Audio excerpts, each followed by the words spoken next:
সুপ্রিয় শিক্ষার্থীবৃন্দ, easy learning ak.com এর পক্ষ থেকে শুভেচ্ছা ও অভিনন্দন।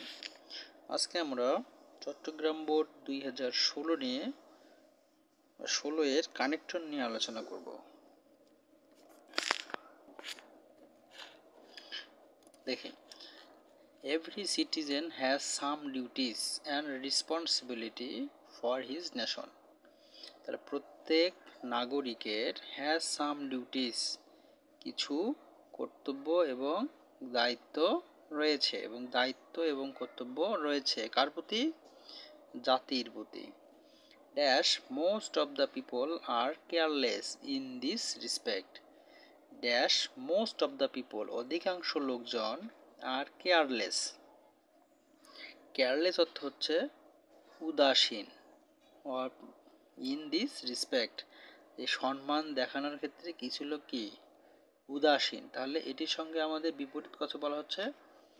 তাই প্রথমে আমরা লিখতে পারি বাট, যে কিছু লোক বা অধিকাংশ লোক এটাতে এই সম্মান দেখাতে উদাসীন। আচ্ছা, তারপর people of this country have achieved. Achieve মানে হচ্ছে অর্জন।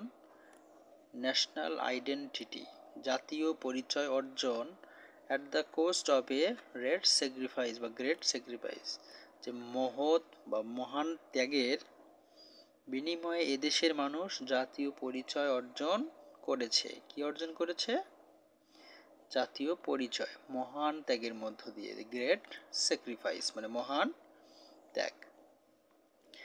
Is still evaluated national. এটিকে জাতীয়ভাবে ইভ্যালুয়েটেড, এটা হচ্ছে মূল্যায়ন। তো এখনও কি করা হয়? জাতীয়ভাবে মূল্যায়ন করা হয়। তাহলে আমরা কি লিখতে পারি? এখানে দেখুন ইজ আছে, তার মানে এখানে বসবে একটা সাবজেক্ট, কিন্তু কানেক্টরের সাবজেক্ট যেহেতু আছে তাহলে বলতে হবে যে এটি কিসের ওপর ভিত্তি করে এখানে তৈরি করা হয়েছে। এর ব্যক্তি যদি হতো তাহলে হু, যেহেতু বস্তু আছে তাই আমরা এটার পরিবর্তে লিখতে পারি হুইচ অথবা দ্যাট। Which that.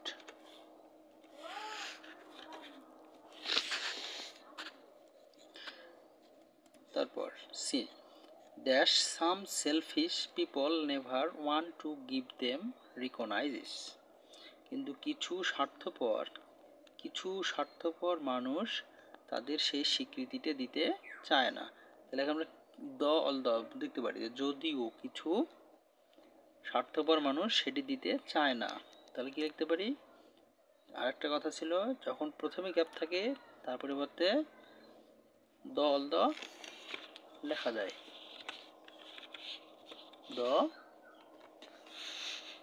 অল দ।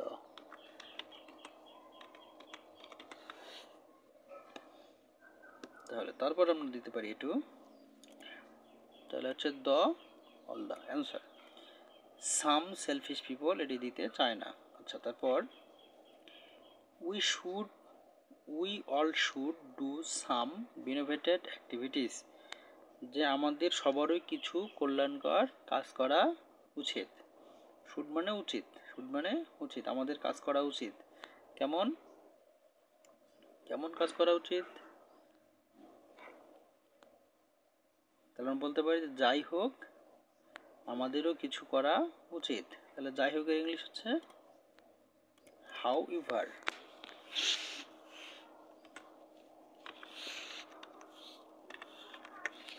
ঠিক আছে, কি লিখতে পারি আমরা?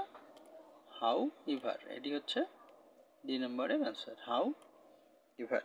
তার পরবর্তীতে dash we will be guilty to the nation. আমরা জাতির কাছে অপরাধী হব। একটু আগে বলছে কি, যে আমাদের কিছু করা উচিত, আবার জাতির কাছে অপরাধী হব। তাহলে আমাদের একটা অবশ্যই এখানে সাবধানতার কথা বলা হচ্ছে। সাবধানতা বোঝাতে অর অথবা আদারওয়াইজ লেখা যায়।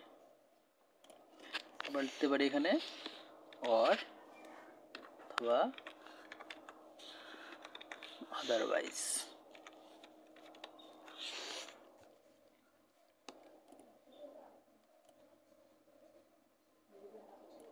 তাহলে আশা করি বিষয়টি বুঝতে পারছেন। গত পর্বে আমরা বা আগামী পর্বে সিলেট বোর্ড 2016 নিয়ে আলোচনা করব। ধন্যবাদ সকলকে।